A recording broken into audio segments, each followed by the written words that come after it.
Now, golf is a very interesting game. In terms of, it's one of the hardest games I've ever played. I would say the hardest. I've played games like football, I've played squash, soccer, AFL, but golf by far is the hardest game. Because the other games that I played, other sports that I played, if I trained a lot more, if I practiced a lot more, I would generally get better just by more quantity, more repetition. But with golf, you go out there and practice for 5 hours a day, and if you didn't know what you were doing, you could just go around in circles. The only thing that benefits you from going out and practicing golf is really your hand-eye coordination gets better. But if you're not doing the right technique, first of all, your enjoyment level will probably go down, and you probably won't be able to last that long doing it that way unless you saw a coach, and that's reality. So, what I want to talk to you a little bit about is how to get peak performance. So, when I was going through, and I was already a golf professional, and I was hitting it okay, and I was struggling a little bit, and I wasn't really sure about how to turn this around. I knew my technique was pretty good, but I just was scratching it around and shooting a couple over and things like that. So what I decided to do is I saw this life coach, but she more specialized in really trying to get you to get the best performance out in terms of sport. So when I saw this person, I talked to her about it, and immediately she said to me, "Well, do you play any other sports?" And I said, "Yeah." And she said, "What sports do you play?" So at the moment, I'm playing touch football. And she goes, "Okay, all right, great." Because at the time when I was playing golf, my biggest struggle was, if I made a mistake, how would people view me? How do I view myself when I make a mistake? Can I get myself back on track? So just kind of getting down on myself and not really being able to turn things around, and really trying to just trying too hard, basically, out on the golf course. So with this person, when I discussed this with, this was my main hurdle to try and overcome.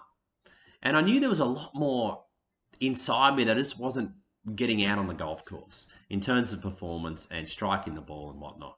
So she immediately said, "Okay, so is there a game that you really like and do you think you're really good at?" And I said, "Yeah, I play touch football." I said, "I love football." And she could tell by the way I was talking about it. I love touch football. I loved NRL from, the time I started watching it and playing it. I always felt I was pretty good at it. I had a really good sidestep. Was a good tackler. I just love watching the game, and I love playing it. So at that time, I was playing a lot of touch football. She goes, "Okay, so when you're playing touch football and you drop the ball, what tends to happen?" I said, "Oh, it doesn't matter." I'm like, "I drop the ball. Who cares? Next." It didn't worry me whatsoever because I love the game so much, and I didn't take things personally when I played football. So even though I dropped the ball, I'd go, "Okay, cool. All right, next, let's go." And that was my mentality. And she goes, "Okay, well, what do you like when you're playing golf?" "Oh, if I hit a bad shot," I'm like, did other people see me? What does that mean for my golf game? How do I perceive myself? Maybe I might not shoot a good score today. So I had all these thoughts going on in golf if I hit a bad shot. She goes, "Oh, that's interesting. So you treat football this way and you treat golf this way." And I didn't even realize that. And I went, "Yeah, I guess I do." And because I've been playing golf for such a long time. So okay.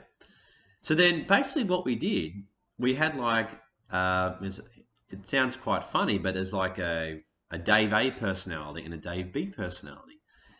And basically what we were trying to do is make my performance at golf the same as if I was playing touch football. Sounds a bit strange, but trying to have the same kind of feelings that I have when I play football into golf. Okay.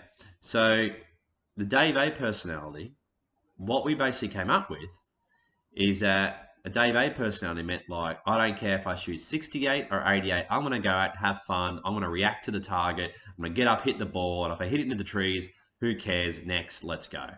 Okay, and it's very much that footy mentality. That's how I would really see football. Whereas Dave B personality would be like being cautious and stressed. If I hit a bad shot, it means I'm a bad player. I can't score well. All these sorts of things. So Dave B personality is obviously what we want to avoid.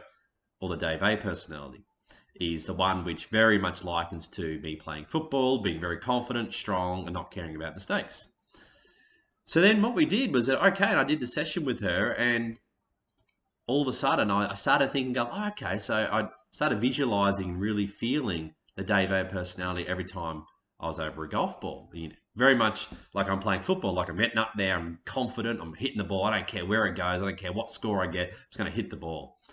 And the funny thing about sport, you know, at that peak performance elite level, it's almost like the less you care, the better you go.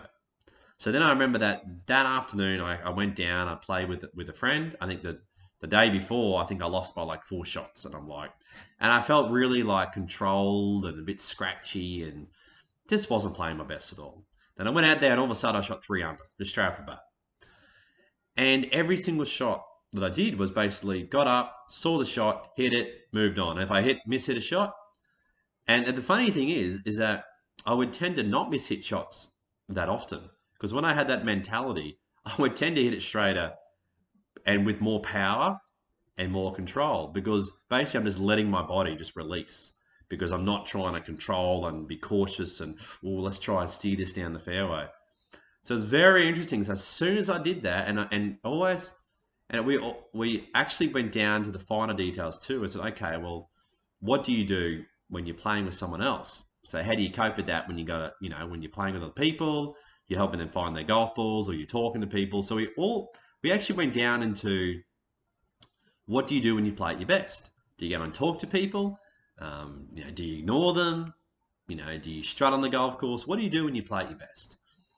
And we also found out that, yeah, I go and help people search for their golf ball, but as soon as I do, and I go back and focus on mine, I'm back into, right, treating it like football, going out there, being confident, strutting to my golf ball, and just loving golf. And every time I did that, I would actually see golf in a different light. I actually saw golf as really, really fun, really exciting, and a lot like how I view football.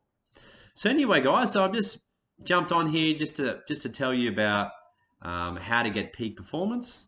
And if you want to get peak performance, I would go and see a golf psychologist, go and find somebody who can really just talk to you about what makes up you about being in peak performance. How do you stand? What do you think about? And also, I think the best method that I found was transferring it into something that you're really good at, that you feel like you're good at anyway. How do you treat mistakes, or how do you treat playing well in that arena, and try and transfer it into golf?